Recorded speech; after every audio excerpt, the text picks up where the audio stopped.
Welcome to Behind the Aisle podcast, where we're just two wedding professionals sharing a no bullshit approach to what goes on behind the scenes in the industry. My name is Katie, and I'm a wedding planner. And I'm Sarah. I'm a wedding photographer. Here we go. Here we go.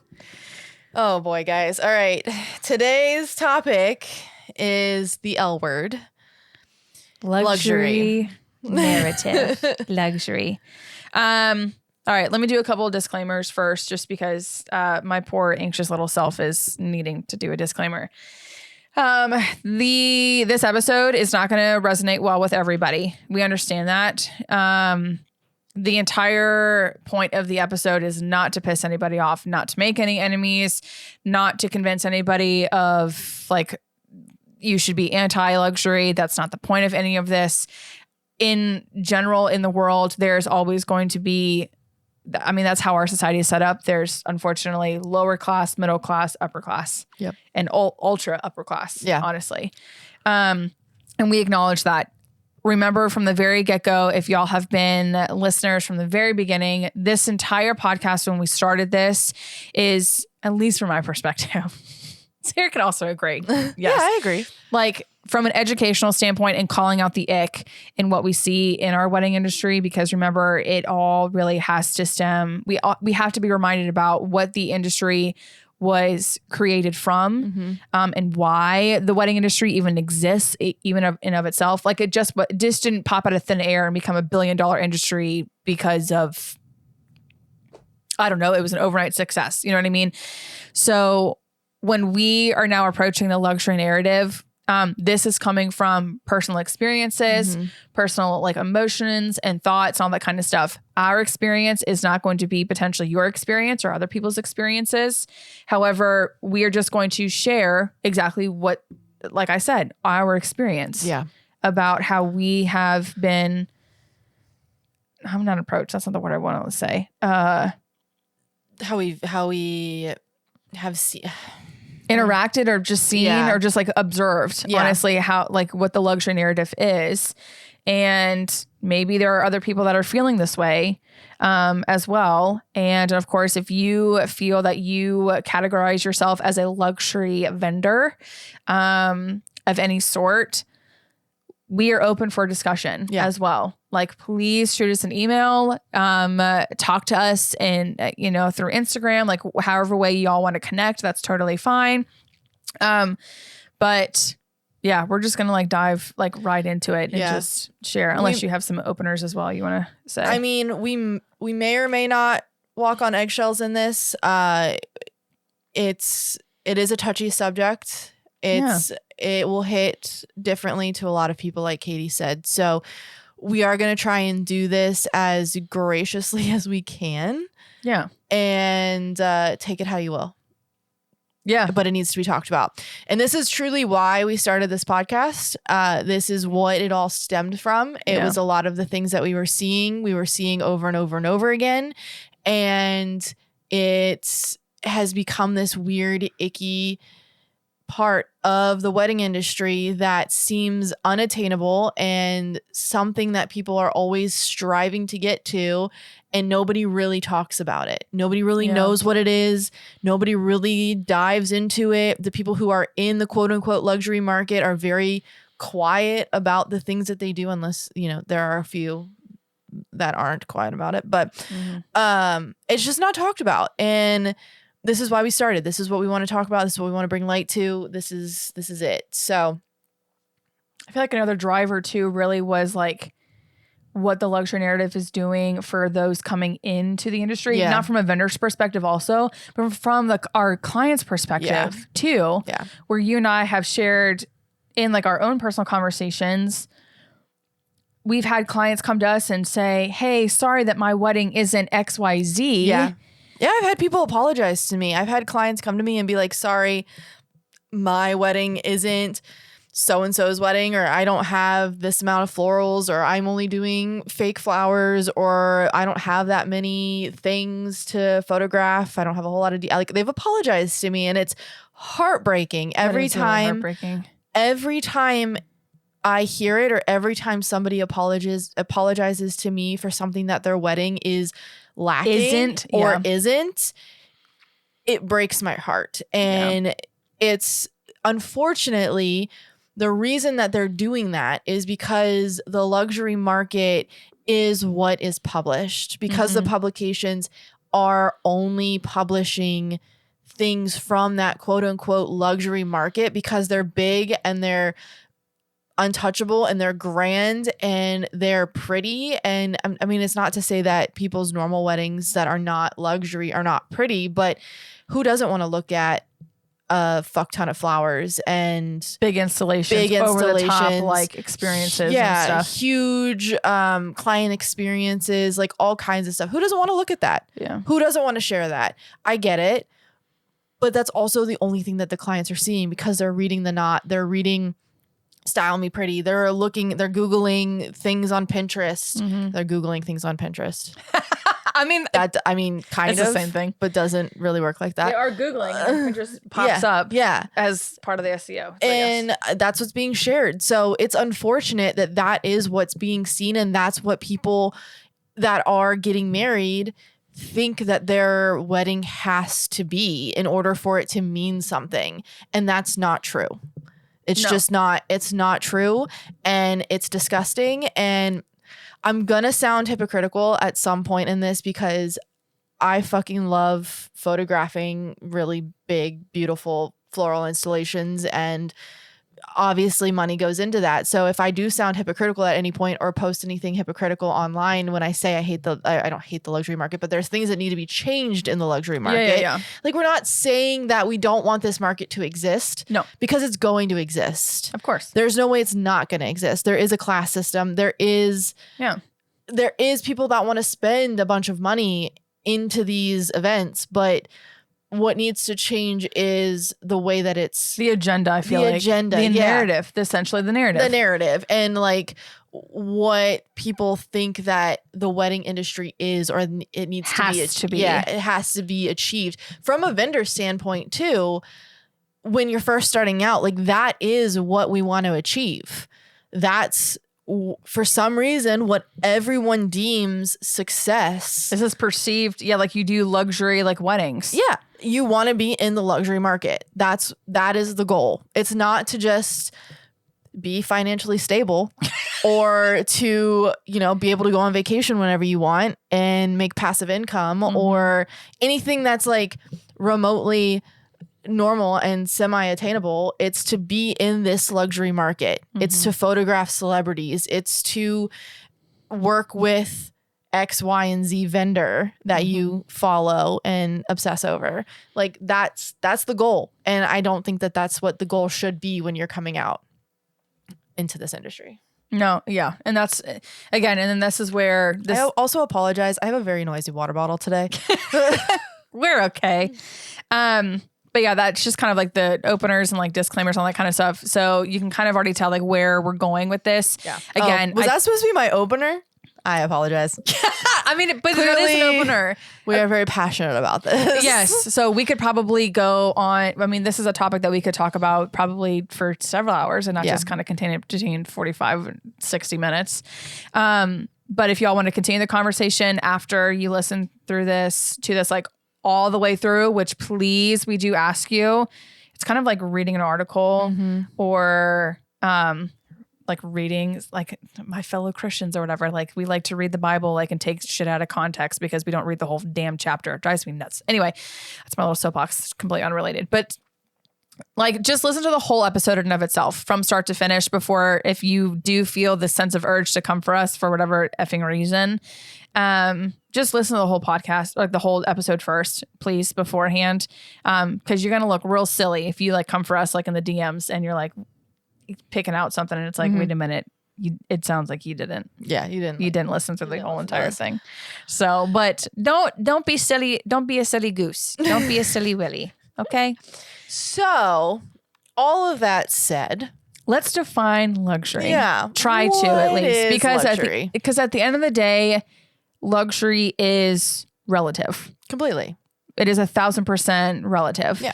And to preface this, whenever we talk anything about our luxury market specifically, we are in the Northern Virginia, DC market. Yes. So our luxury market it may or may not be the same luxury market that is in a different state or county, even in Virginia. So keep that in mind when you're listening to this. We do have, we are unfortunately around a lot of upper class. So I guess not unfortunate. I don't know. Whatever. I mean, we do live like in an area where it's very abundant. It's very expensive to live here. Let me tell you. So I'm going to pass over my phone real quick. I need you to read the definition of this, of luxury, because Tilly's also into something that she doesn't need to be into. Okay. So what is the true meaning of luxury? That is what is on Google right now. It is defined as a condition of abundance or great ease and comfort. Sumptuous environment, lived in luxury, something adding to pleasure or comfort, but not absolutely necessary. Well, I like the last definition because when I think about like luxury weddings, well, in general, weddings are a luxury. Mm-hmm. Do you have to have a wedding in order to get married? No. Correct. Yeah. Run to the courthouse. Elope that shit. But literally, like that's all that it takes to like legally get married. And in some cases too, in some states, you don't even have to go to the courthouse. Yeah. I think actually all the states you have to get like some sort of marriage license because the government needs to know like you actually got married in and of itself if you're planning on like changing your name, like doing any of that kind of thing too. But like for example, I'm thinking about like even in Pennsylvania, you can do what they call like a Quaker ceremony where you can officiate like yourself. You don't actually have to have an officiant at all, but you do have to get like a marriage license of any kind in order for your local government to know that y'all have gotten married or whatever. So y'all just can't go to the courthouse and be like verbally saying, hey, by the way, we got married. Like you got to fill out paperwork and shit. So, but anyway, you don't need a wedding in order for you to get married. Yeah. So weddings in general, the whole concept, the whole reason why that we have jobs is based off of a luxury concept. Yeah, 100%. So there's that right from the very beginning. Are we then, at the end of the day, if you title yourself or categorize yourself as a wedding vendor, are you entitled to your job? No. Unfortunately not. No, because we are not a necessity. Yeah. We're not a necessity at all. Could you have a wedding and not hire a photographer? Yeah. Yes. Will you have documentation of said wedding? No. If I you don't recommend it, but you know. Right. Do you have like, are you able, or do you have to have a planner in order to have a wedding? No. Again, we highly recommend it, of course. Do you have to have a cake baker, food, alcohol, any of that stuff? Does any of that... A venue. Like a brick and mortar spot. Like just literally, do you need any... Is that a necessity in order for a wedding to happen? No. The answer is no. So I think understanding, at least this is from my perspective, at least like coming from a place of humility is going to be a huge, huge difference in how I feel like the luxury market can be perceived. But from my own experience, humility doesn't live there. Yeah. Within the luxury market. It's very rare. Yes. Very rare. It's very rare that you come across someone who acknowledges it. Hey, I am in a privileged position. Mm-hmm. Like this is great in the spot that I am in, but I also truly acknowledge that I'm not entitled to be here and that my job is a complete and utter accessory. Yeah. And to sidebar off of that, you are not entitled to just slapping the word luxury on whatever it is that you are doing. That's getting me really spicy. Yeah. I can't tell you how many times I have come across somebody just throwing that word luxury, whatever, in front of something and feeling that they are entitled to that because they cost X, Y, and Z, or because they've done this for X, Y, and Z, or just because they feel like that's going to hit them into that market. If you put that, first of all, your SEO, nobody is searching luxury such and such. No. That's not going to be searched. first of all. So putting that on your website is just icky to begin with. Yeah. And deeming yourself as quote unquote luxury without the experience and or the what word am I looking for? The ability to back that up and provide the experience to the clientele that is, I would say, required of somebody deeming themselves luxury.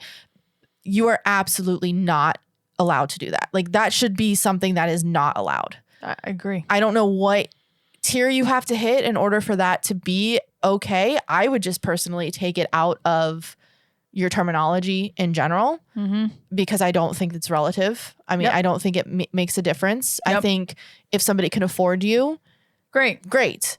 You shouldn't have to tell them that you're luxury. That's not gonna deem, honestly, I would look at it and be like, I don't know if I really want to work with them because they think that they're luxury. Like, maybe I can't afford that. I'm not even gonna look at their pricing. Like, I don't know. It just, the word itself to me seems icky because it's being thrown around so frequently without anything to actually back it up. There's something so inherently wrong about that. I'm literally gonna try to. Because when you said like about putting like slapping like the word luxury, I like really want to go to like brands that we deem as luxury, like Gucci, Dior, like that. Chanel. Whatever. I don't There's think nowhere on there that they call themselves luxury. It's like, what is it? When you, like, rich people don't call themselves rich or something like that. Like, if you have to put that out there, then you might be faking it. Because I feel like we have had poor experiences with like our like local luxury market. And when I say poor experiences, I'm not talking about like something like scandalous happened. Like that's not what it is. It's just kind of like this elitism. Yeah. Like this consistent, like, elitist, like cliquish type situation. Where it's just not exclusive. Yeah, I was about to say it's not inclusive. So it's like this exclusive group. And then those, I feel like I can hear responses already like in my head of those that deem themselves within the luxury market of like, well, yeah, that's the whole point. I don't want to cater to lower class, middle class people. Then price yourself accordingly. Yeah. And that will weed out the people. But if we are constantly only showing this luxury narrative, we're bogging down the industry and creating this weird story that everyone has to meet in order for something to be meaningful or something to be worthy of being published or something that's worthy of showing on the internet or sharing with friends or whatever the fuck it is. When you're just telling everyone and everything is luxury, nothing's luxury at that point. It loses its value. Yeah. It loses its value. Yeah. Literally. What really, really sets me like really like gets me like upset and all that kind of stuff is like when clients just come to us. And especially for me, like from a planner's perspective too. I don't define myself as a luxury planner. I don't plan on going into the luxury market. Right. I would like to continue to serve like the people you're serving. Average Joe Schmoes like me. Yeah. So with that said, what is luxury in this market? Is it abundance? Is it monetary value? Is it experience? Like, what exactly is luxury? We don't know. I was about to say, and the fact that we can't like really pinpoint, okay, you have to serve. I can see it. I can see it too. But in like my head, but there's no like definitive like so is it just visual at that point? I think so. Maybe. Because like there's no like, okay, you were deemed a luxury vendor if you make 6 figures and drive this car and work at these venues with these vendors. Like, I don't think anyone has like quantified it there's no definition of like, okay, you are officially a Northern Virginia or like DMV like luxury wedding vendor when you check all these boxes. Right. Because I'll be honest, if there are certain characteristics that I can think of right now that deem luxury, me personally, I have hit those check boxes, like made a certain amount of money, worked at a certain venue, had a client spend this certain amount of money like on their wedding or whatever. I've checked all those boxes, yet I still do not characterize myself as a luxury wedding planner. Absolutely. And I have gone back and forth many, many times on putting that on my website. And I think at one point when I first started, it was on my website, i.e. when I first started. Yeah. Those are the keywords there. I had no business putting luxury on my website. So if there's any clients out there, I just started and was told to put luxury on my website. Yeah. I had no experience. Nothing to back it. It's what you're told. It's what I'm told. That's what you know, if you want like these types of clients, blah, blah, blah, you have to put the term like luxury on there. Yeah. I don't think, but at the same time then, okay, if we look at luxury, I feel like, or at least for me, but a good majority of people, when they think of luxury, they do think of a monetary value. Sure. Because the luxury brands that we think of now, Gucci, Louis Vuitton, Dior, I just all of those types of like luxury, and that's in the fashion realm or whatever, any other kind of luxury brands across the board. We can talk about like cars or whatever have you, some other materialistic items. But one person, that said though, one person's luxury is not that's somebody else's luxury. That's the thing. I always try to use like this example of like, you're not going to go to McDonald's and expect like a Ruth Chris Steakhouse experience. Mm-hmm. You then are not also going to go to a Ruth Chris Steakhouse and expect a McDonald's experience. Mm-hmm. And if you do have a McDonald's experience at Ruth Chris Steakhouse, that's a really overpriced steak. Well, I will say too, if you find yourself running into issues and you have these terms associated with your business and you are constantly running into issues, you might want to take a look at what you are giving out as your McDonald's versus Ruth Chris experience. Yep. Because if you have these prices or these prices and or these terms attached to your business, you should be achieving that level of service. And here's like then my follow-up question, which I don't think we really have a definition of. What defines a luxury experience? Like what truly? To me, it's all inclusive. To me, it's going to a resort. If I were to deem a luxury experience outside of the vendor world or outside of the wedding world, it's an all-inclusive package. I want to go somewhere. I want to not do anything.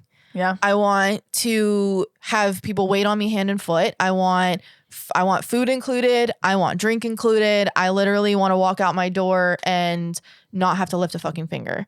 Mm-hmm. That's luxury to me. To you. To me, that's luxury. To you. There's some other people that could literally be like, oh, I just hired a wedding photographer. That was my luxury. They've probably like coined it in their head. Like I'm having a luxury wedding because I was able to afford a wedding photographer and a cake and a blah, blah, blah, and all this other kind of stuff. So again, I feel like at the end of, yes, I feel like this episode's gonna be like a lot of broken record stuff. We keep like going around the same thing. We're trying not to. Right. But it is difficult though, because like luxury is so damn relative. Yeah. It is so damn relative. And it drives me nuts in the sense of like, because it's so relative, that people, that clients or like those that are just like newly engaged and they're looking at their wedding, different like wedding education, like whether it's from Pinterest or whether it's from Google or whether it's from the wedding industry itself or whatever, they're just being fed all of this bullshit. And they're being convinced that they have to have their wedding a certain way in order for it to be even deemed worthy of anything. Right. And they have to spend an X amount of money in order for it to be good as well. Yeah. Which I will say, depending on, and that is completely relative to your location, depending on where you are, you should be pricing yourself accordingly to your experience level and what you're producing local market and to your local market. Obviously, I'm not telling everyone to be cheap because we don't want that. Like, I'm not cheap. I get it. Katie's not cheap. She gets it. Like, that's not what we're asking. But what we're saying is just not forcing people to spend unnecessarily to achieve whatever image that's being produced. And the more we talk about it, the more I feel like it is a visual thing. I mean, I think social media has a lot to play in that as well. And on top of that, with social media, guys, majority of it's fake.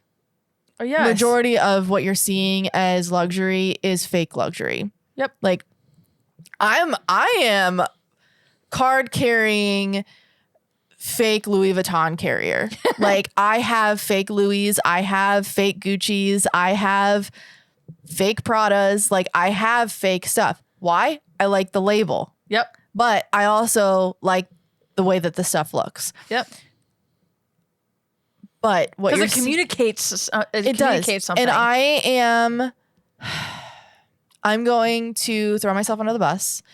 When I first started, I was told that is the image that needs to be portrayed. So I couldn't afford the Louis and the Gucci's and the Chanel's and all that shit. So that's why I did purchase them. I am proud now to tell people, like, hey, I only paid $80 for this. Look how good of a knockoff it is. But if you don't know DHgate, highly recommend. Shout out, non-sponsored.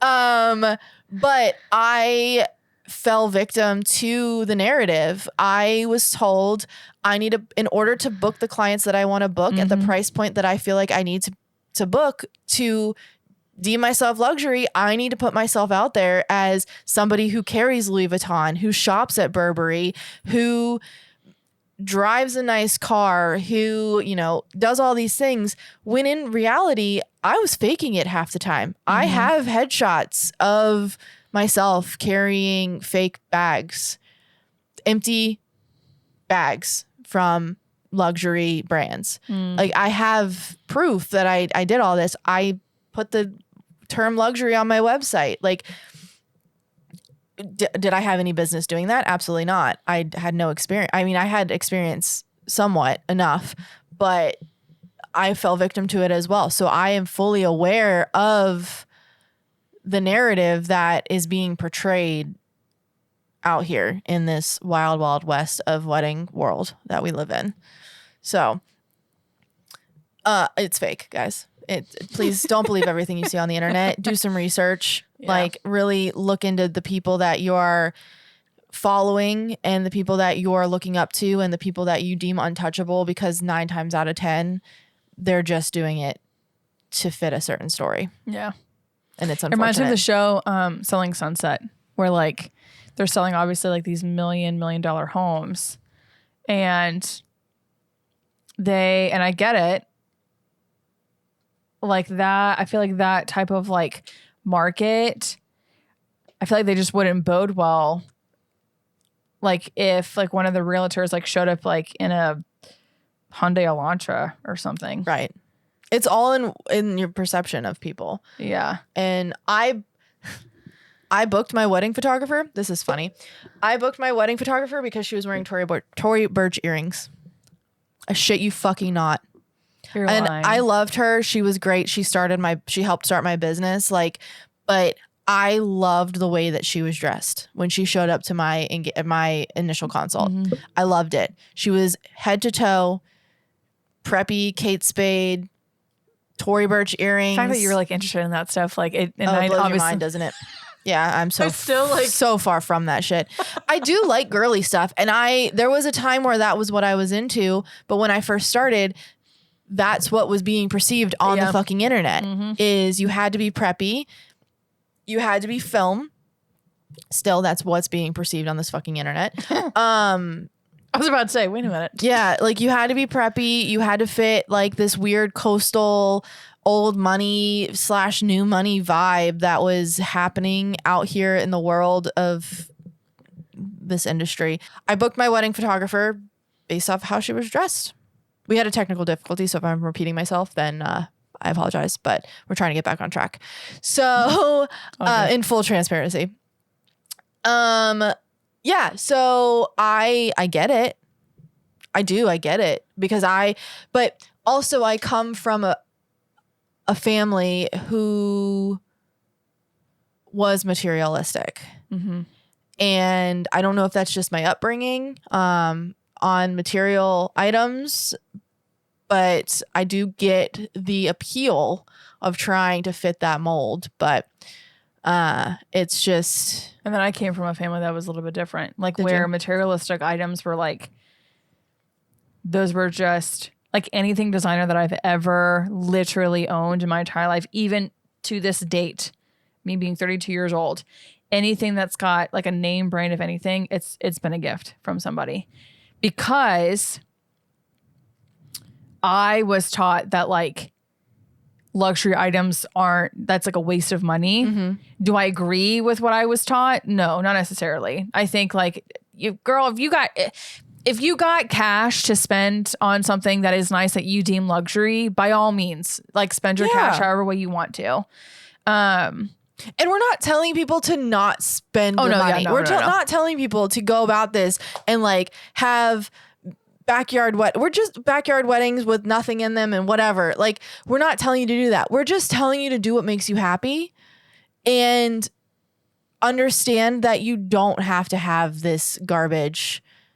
And it's not garbage. It's great. There's things about it that are good. I will say, like, I love the way it looks. I'm a photographer. I love the visuals. Like, I can't. But like clients can still have a beautiful wedding if you spend $30,000, $3,000, $30,000, $300,000, $3 million. Mm-hmm.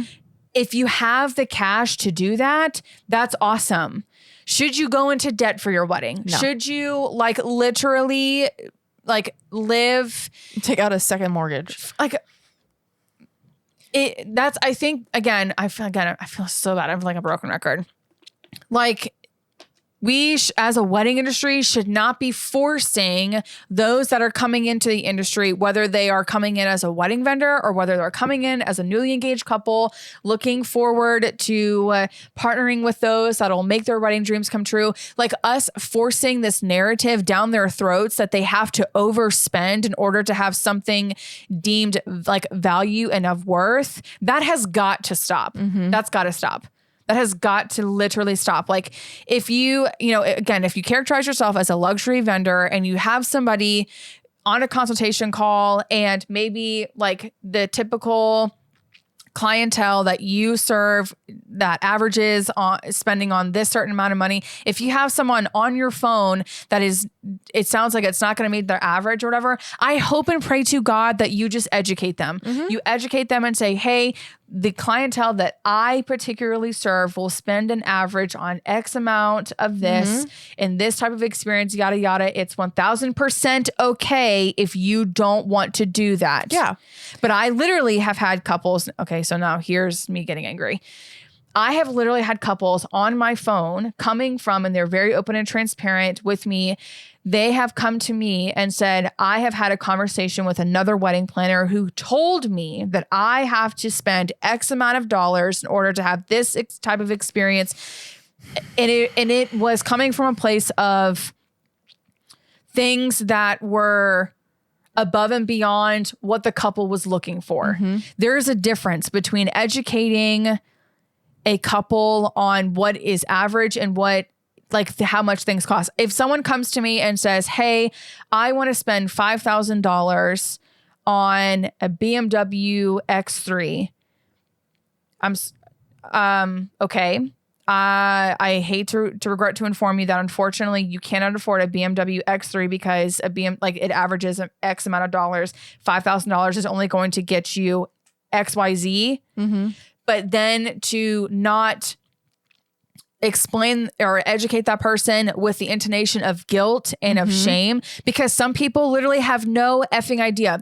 99.9% of the couples that come to me, and obviously it is my job as a wedding planner, it's literally the entire reason why that I have a position, is purely for educational purposes to share with them. This is realistically what you are wanting, whatever scenario that they have just given me, whatever you're wanting, this is on average of what you should expect to spend. If this is a number that is more than what you are wanting to spend, then let's figure out something else. Let's reallocate some monies. Or if you're absolutely, it is a non-negotiable, then I will explain to you, then you need to be able to obtain certain amount of monies. Now, I also do understand that it is not my responsibility. I am not like their wallet keeper. At the end of the day, if somebody wants to go and take out a second mortgage, take out a personal loan. That's on them. Correct. Yeah. That is literally, that is their prerogative. That is their decision that they made. However, it is also my job, though, to disclaim to them, you don't have to spend that money if you don't have it, if you don't want it, like any of that type of stuff. Just because somebody else has done it at their wedding, or you've seen it in a magazine, you've seen it on Pinterest, you've seen it on Instagram, you don't have to have literally anything that you have seen at all. Exactly.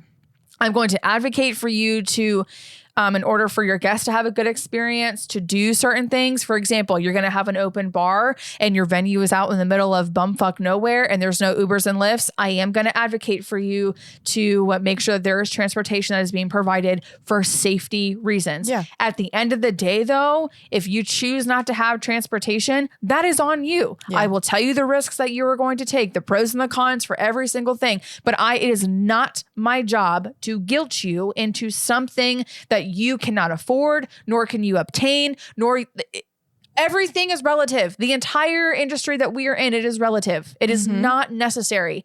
My position is not necessary. Like, people are not going to die if I'm not a wedding planner.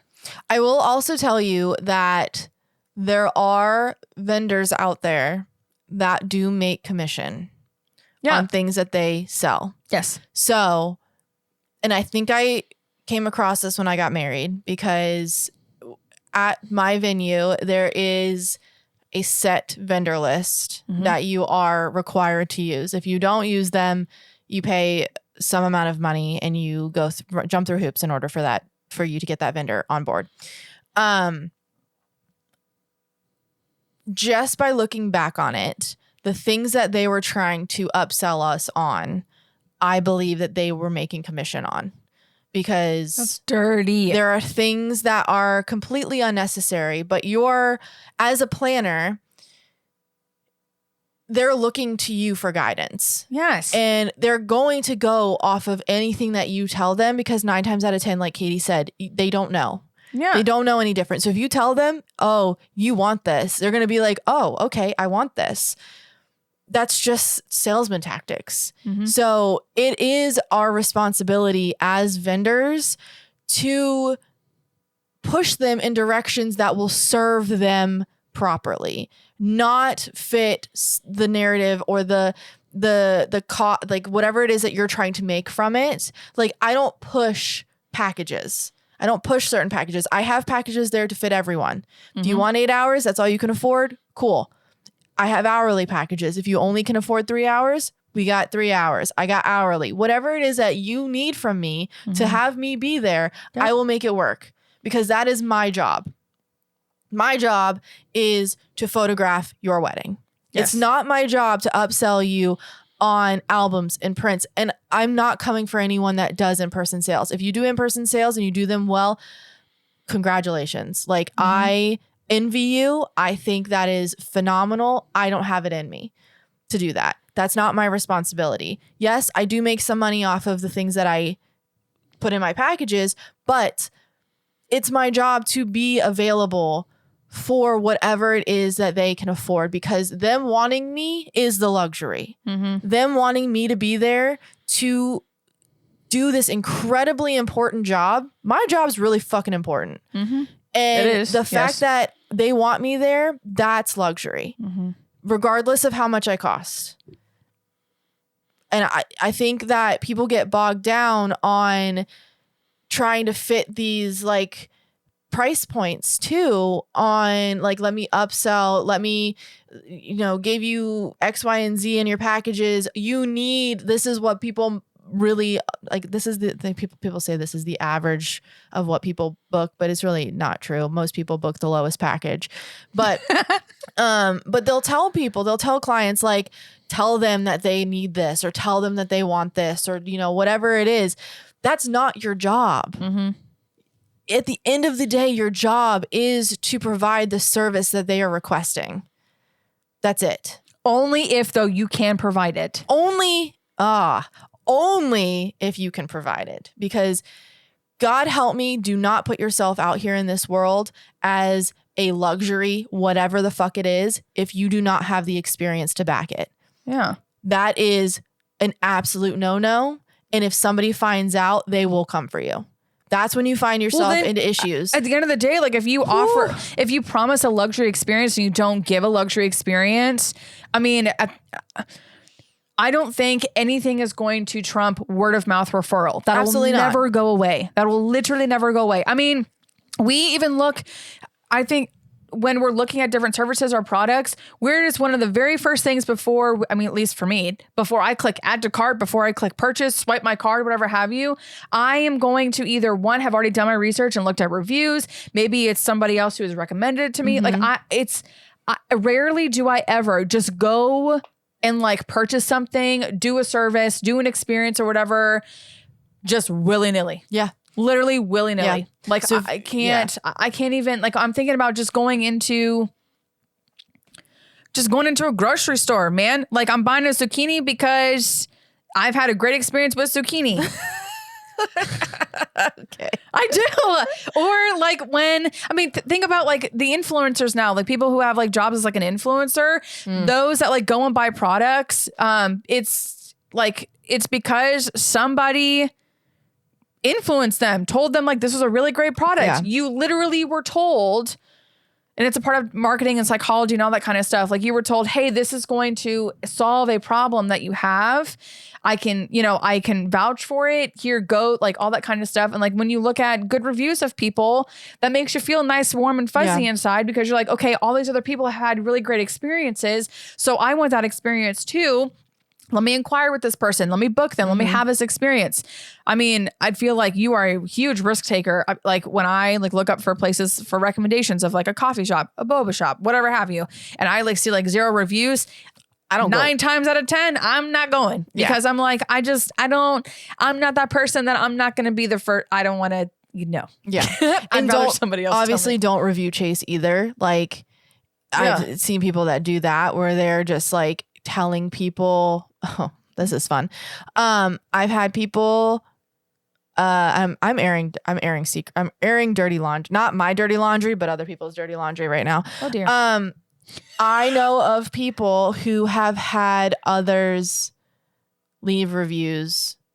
What? That are not clients. So I'm sorry, what? Yeah. Like posing as clients? Yeah. Wait, you're lying. I'm not lying to you. It happens more often than not. Believe it or not. So, yeah. So I say that because I just want you to, one, as a client, I want you to be aware of what you're spending on and what you're getting from. Ask questions. Don't be afraid to ask questions. If they can't accurately and quickly come up with an answer on what the experience is going to be, that might be a red flag.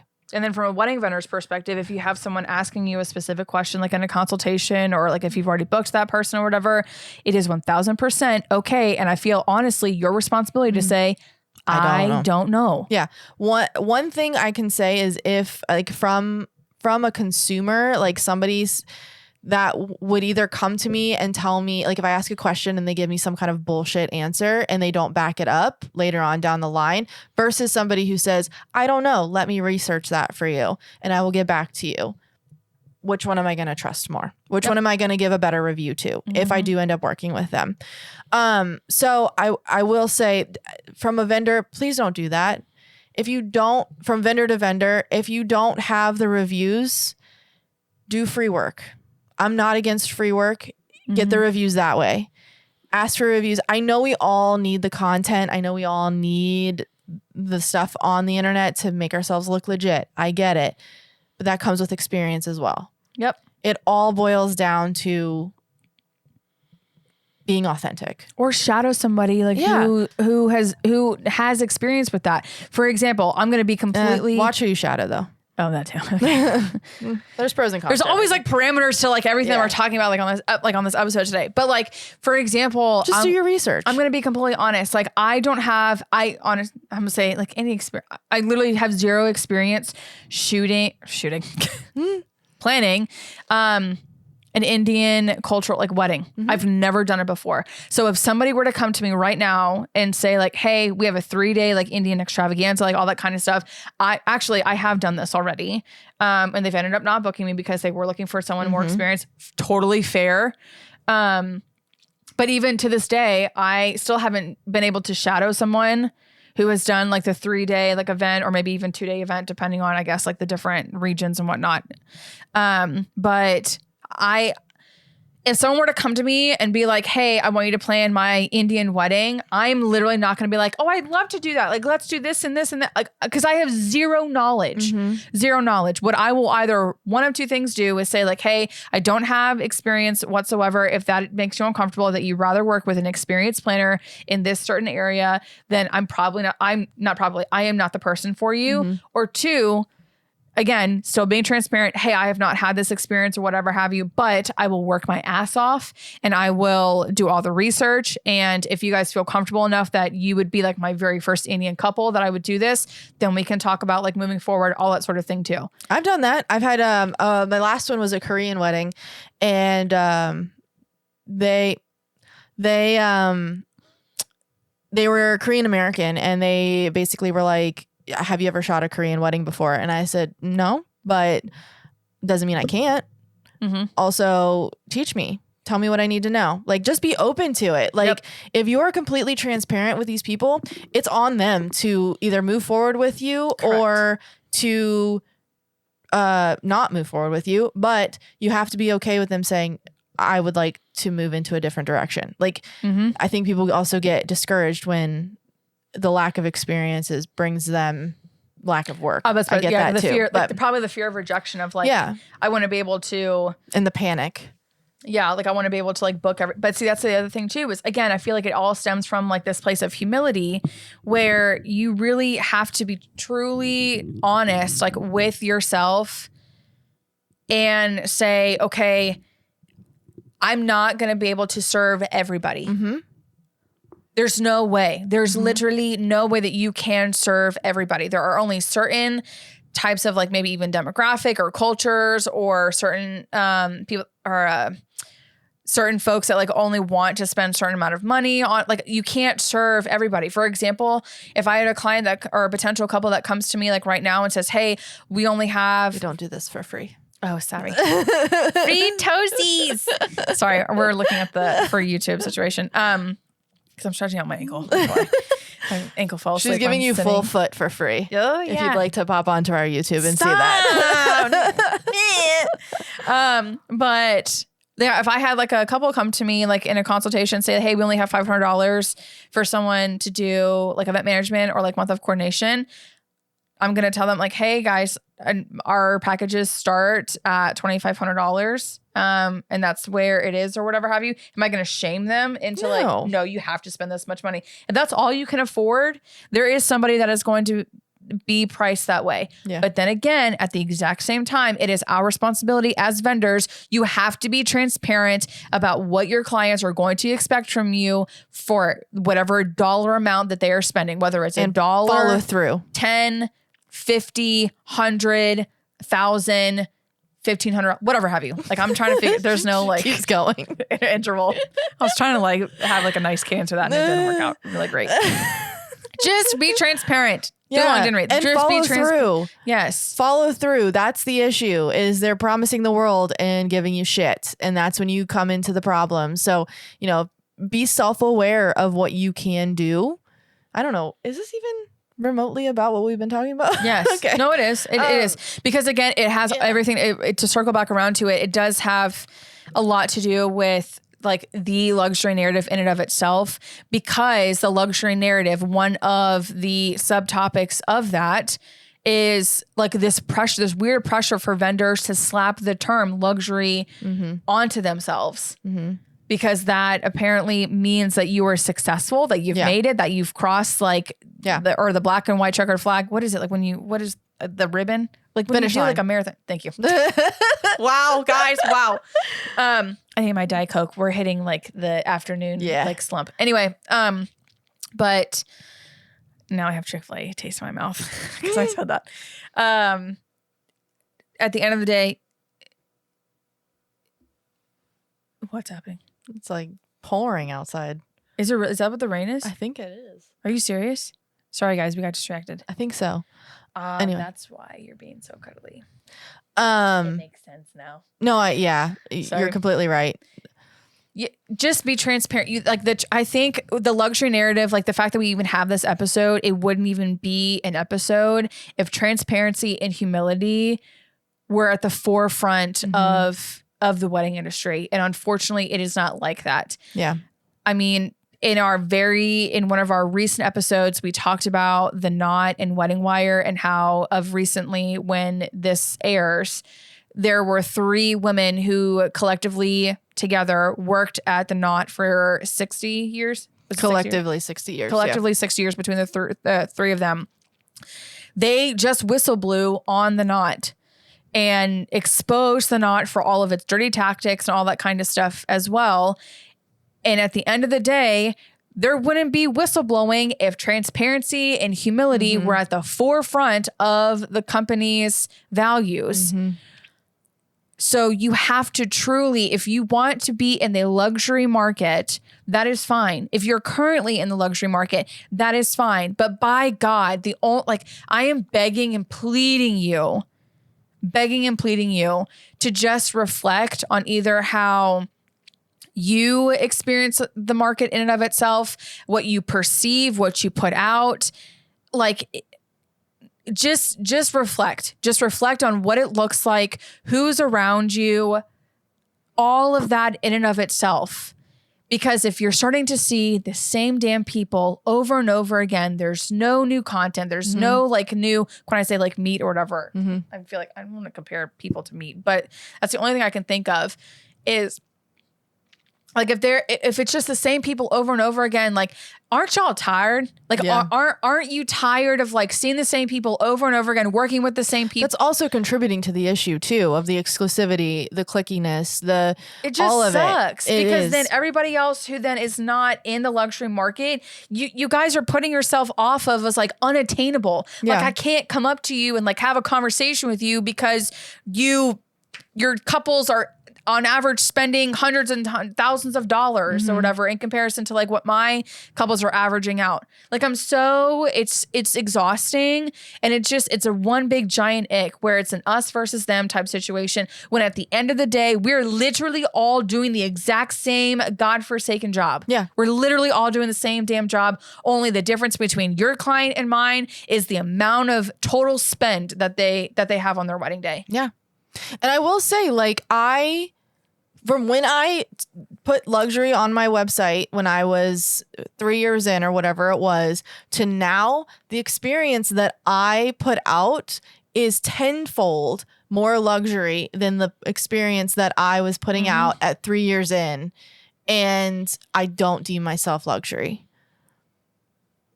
It's self-reflecting. Yeah. But everything that I do and my price point would be considered luxury. And I do not deem myself luxury for that reason. And I just don't want to pigeonhole myself. Like, I don't want, I just don't want it. Yep. I mean, I love the fluffy and the pretty and the extravagant and all that shit. But also, I really just love when my couples love each other. Like, my tagline is best friends above all else. Like, that's it to me. Like, it doesn't, and I've done the weddings where the pomp and circumstance was what was important, and it was way less fun. And that was not my people. So I think bottom line, what we want is just to look into yourself, do a little self-reflection. If you are either trying to get into the luxury market or trying to obtain some unattainable situation, class system, whatever it is that you want to be at, or if you are deeming yourself as a luxury vendor, why? What makes you a luxury vendor? At the end of the day, are you providing anything different than anyone else? Are you above and beyond what anyone else is doing? Or are you just slapping that title on you because, one, you were told that that's what you needed to do, or you think it's going to give you more money, or you're going to hit some weird market? It's like, I'm waiting for responses, whether it's just the two of us in this room. Can I get a... yeah, so I think that's where we should leave it. I think we've beat a horse dead enough. Yeah. Majority of our next podcast will also kind of, I mean, it all kind of stems from one thing. Yeah. So I'm sure this is not the last you'll hear of us from this. You'll hear like little snippets of it. I mean, yeah, they all kind of stem from the same general issue. Yeah. So Katie, where can they find us? So if you would like that was a hard stop. That was a hard stop. I just feel like because we are very prominent about like going around in circles. And I think this topic especially just fires us up so much that we would just continue to go around in the same circle over and over again, and y'all would lose interest. And we don't want you. And we are at exactly an hour. So I think that's enough for today. So, but anyway, if you guys want to follow us, or really to really like kind of land the plane softly and then tell you guys where to find us on the interwebs, we really do want to hear from you and how you can do that to communicate back to us in regards to this topic, whether you agree, disagree, you're in the middle, whatever have you. You can find us on Instagram at Behind the Aisle Podcast. And then you can also, if you're not familiar, we have every second Wednesday of the month, we have our What the Fuck Wednesday episode. Our favorite. So our favorites. The next episode that'll be coming out after this will be a What the Fuck Wednesday. So yes, get your submissions in. Correct. So if you have, if you have like crazy wedding stories, that's what the Fuck Wednesday is for, is if you have any crazy wedding stories that you would like for us to share, whether anonymous or you want to throw your name out there, we'd love to go ahead and share your stories about just something wild and crazy that happened, whether it's client related or vendor related, whatever have you. Happy to share that with the rest of the world, of whoever listens to this. But yeah, behindtheaislepodcast.com. There's a whole form that you can fill out and do that. Again, follow us on Instagram at Behind the Aisle Podcast. If you would like to follow me personally, find me on the interwebs, especially on social media. I'm on Instagram at Tillian Teal, TILLYANDTEAL. Sarah, what about you? I am on Instagram at Serendipity Photography. It's SARA, like my name, Serendipity Photography.